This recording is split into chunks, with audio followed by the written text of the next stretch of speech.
Hi everyone, this is CJ with Cycletron. Today I thought I'd cover the top 10 viewer complaints that I receive in comments to my video regarding Harley Davidson, whether it's their dealers or the motor company in general. So I'm going to go through these. Some of these things I agree with, some I disagree with, but I'll give you the comments, I'll give you some background, and then you can decide for yourself how valid these complaints are, and please let me know if you got your own items that haven't made my list. So let's get started with the number one thing that I hear all the time, and that is Harley Davidson motorcycles are just way too expensive. Now, that's kind of a mixed bag because it depends on really what you're after, but in many cases, yes, they're way too expensive. In particular, in cases where the dealers are selling well over MSRP. You know, the dealer local to my area that, for Harleys is routinely selling 25% over MSRP. So, yeah, that's too much money. I won't do it. Now, there's other dealers out there that are great. They'll sell at MSRP all day long. They won't try and jack you with extra stuff. They won't put on quote unquote upgrades as the bike sits on the showroom floor before you've even looked at it in order to inflate the price. So, again, it depends on what you're looking for. I mean, if you're looking for a premium touring motorcycle, say a Street Glide special or a Road Glide special, and you're looking somewhere around $30,000, I mean, that's a lot of money for anything, particularly a motorcycle, but I believe you kind of get what you pay for. I've owned two Street Glide specials, had a 2018 and a 2019. It's a long story why I ended up with two different ones in a short period of time, but at any rate, they were excellent for two-up riding and for long-distance riding, all-day comfort. But then my riding needs changed, so you know, I found myself going more back towards sport bikes. But inherently, I don't know that they're expensive, but there's another aspect to that too. Back when I bought those 2018 and 2019 Street Glide specials, at the time they didn't come standard with LED headlights. You had the speakers that were upgraded that could handle a higher amp, higher wattage amp, but then they didn't have the full capability of the speakers because they would put in a lower wattage amp from the factory. So there was a lot of things like the seat, the lighting, that you had to upgrade really right out of the gate to reflect the otherwise premium nature of the motorcycle. So I think they're doing a little bit better, including more or less modern components in these $30,000 motorcycles, but a few years ago, not so much. Okay, here's another big one that most Harley dealerships have rude sales staff, rude support staff, just people that feel unwelcome in the dealerships. I've experienced both sides of the coin. I seem to have most issues with the mega type dealers, what I call the shady Harley dealers, the ones that own typically a dozen or more Harley dealerships across the country. They're looking for the person with poor credit that they can finance way over their heads, charge full pricing, and then some. They're not looking for people who are looking to make a good deal or are aware of what good interest rates would be or even what the price of the motorcycle should be. So I don't really sync well with those kind of dealerships. Every time I bought a new Harley, it's been at a dealership about 100 miles from my house, and they sell for around MSRP, very straightforward. I was at a dealership today up in Minnesota. It was one of the old school mom and pop Harley dealerships, and the person that came to greet me was the owner. And my wife and I talked with her for about 20 minutes this morning, and she was great. And she indicated, you know, they sell for MSRP. So those are the kind of dealers you want to work with if you're looking to buy a Harley, and not the mega box store type Harley dealers where they might as well be just selling widgets, let alone Harley Davidson motorcycles. They have a passion for making money, and that's about it. So I think that's a fair criticism, unfortunately, for many Harley dealerships. Another common complaint I hear about Harley Davidson dealerships is with their service department, that they won't work on older bikes, or they're really picky, or they try and fight you on things that should be covered under warranty, and they say they're not. And I think there's a lot of that happening out there from what I've seen and what I've heard. So my advice there is to be knowledgeable about your state and federal laws covering warranties. You know, they only have a certain amount of time to effect repairs. I've heard of people waiting months and months for a part to come in. There's laws that cover that. They have to basically make you whole if your vehicle isn't available because of things that should be within their control.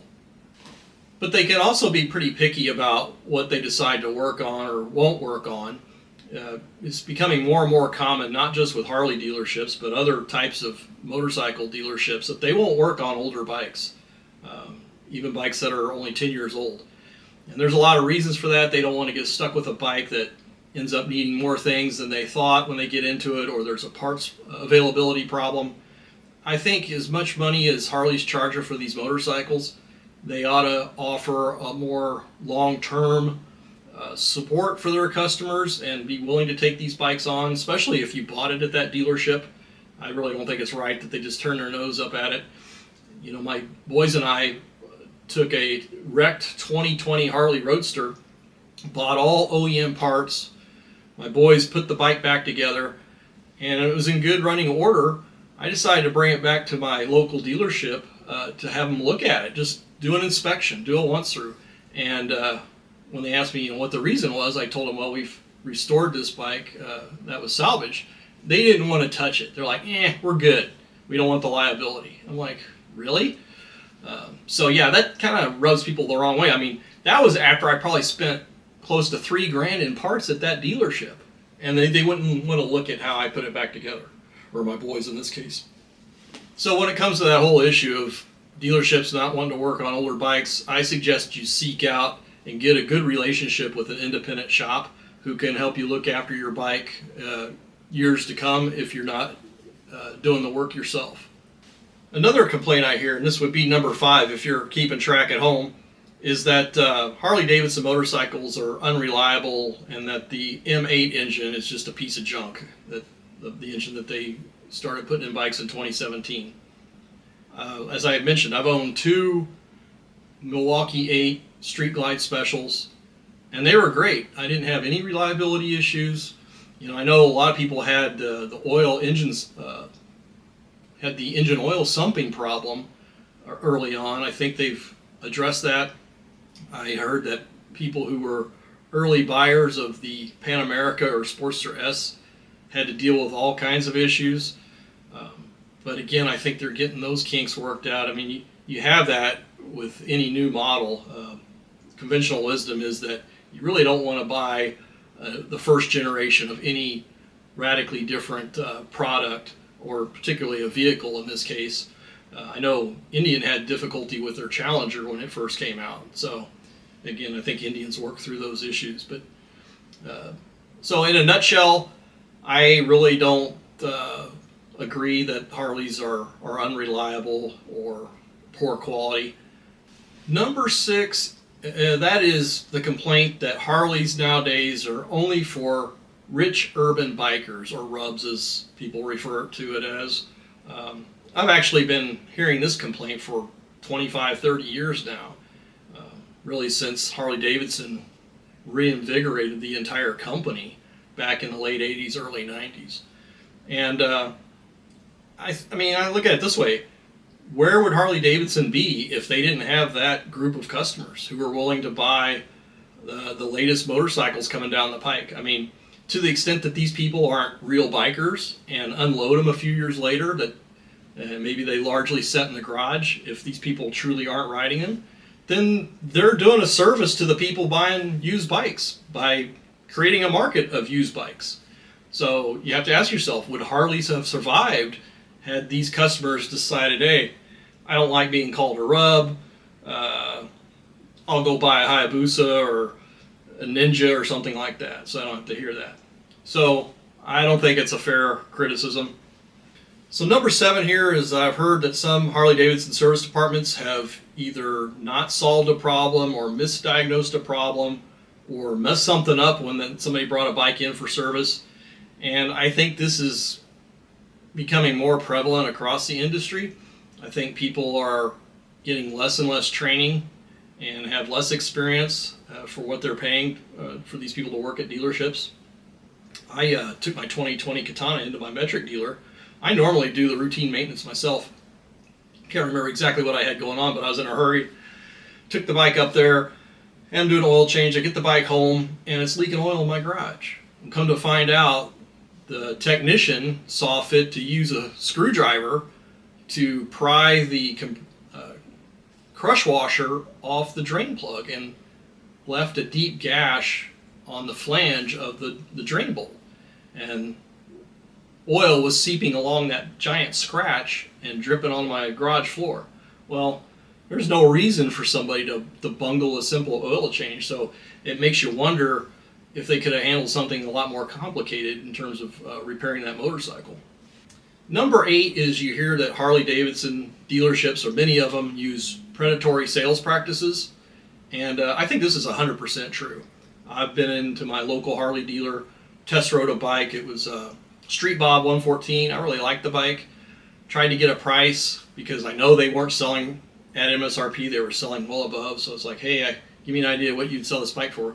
Oh, here's the credit app first. We need you to fill out the credit app before we talk numbers. I said, who said I was going to finance it? Or who said I was going to finance it here? They're looking for people with low tier credit scores so they have them over a barrel. It's like, hey, we're the only people who are going to sell you this bike, so you're going to pay full price and then some. You're going to get a high interest rate, and we're going to run the term out to 8+ years. So, yeah, I think that's predatory, and it's reflected in the fact that Harley's repo rate has shot way up, and it's about half of what it was during the 2009 recession, and there's every indication it could get back to those levels. Well, Harley nearly went bankrupt in 2009. If it hadn't been for Warren Buffett and another guy loaning them $600 million, they would have gone out. So Harley has to be careful in terms of how they essentially cannibalize future sales by these, what I consider predatory sales practices.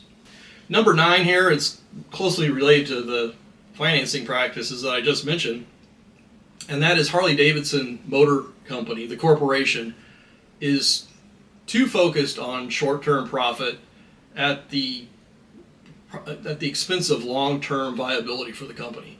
And I very much believe this. There's an old expression that every creation contains the seeds of its own destruction. And that's really true with Harley Davidson's current 5-year strategic hardwire plan, where they're just trying to cut costs, limit the number of models they produce, limit the number of motorcycles they produce, and just charge the absolute top dollar while they can. Well, that's a viable short-term strategy, but what if that becomes your strategy month in, month out, year in, year out? Pretty soon you're going to run out of customers, especially with your existing customer base going away for a variety of reasons, aging out or worse, and where are the younger riders coming to replace them? I don't see it right now. And here's number 10. By the way, there's a bonus one. I couldn't limit myself to just 10 comments, so there's an 11th one.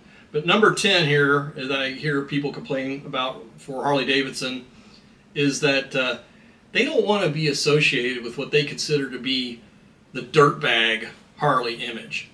Now, I think that goes back to Harley trying to cultivate the bad boy, the radical, 1%er group that by virtue of buying a motorcycle, you could be one of these guys if you wanted to, whether you choose to or not. And, wink, wink, you're in the club kind of thing. And that turns a lot of people off. I mean, there's people who buy motorcycles and even Harley Davidson motorcycles for a variety of reasons. You can't pigeonhole them into any given demographic, even a traditional demographic. There's people who own Harleys and do their own thing. They don't go to rallies. They don't belong to a club, but yet they're free to enjoy their Harley, but they don't like the baggage that can sometimes come along with it. They tell their friends and family, oh yeah, I bought a Harley. Oh, you must think you're a really tough guy. Who wants to hear that? So, I don't know. I think that's something that Harley needs to work on in some fashion. So the bonus complaint, number 11, is that Harley Davidson motorcycles are overweight and underpowered. And I'll just tell you, I don't agree with that. Those large displacement V-twin cruisers, it's just a different style and feel of riding. And it's no less valid than riding an inline four. You know, I own a 2020 Roadster right now. I also own a Gen 3 Hayabusa. Vastly different riding experiences, but I enjoy each bike for different circumstances and different reasons. Well, that's my list of top 10, 11 actually, Harley Davidson complaints. Please let me know what you think. Do you agree with this list? Do you have some things that I didn't mention that you think should be included? So please let me know, hit that subscribe button, and please stay tuned for future videos. Thanks very much.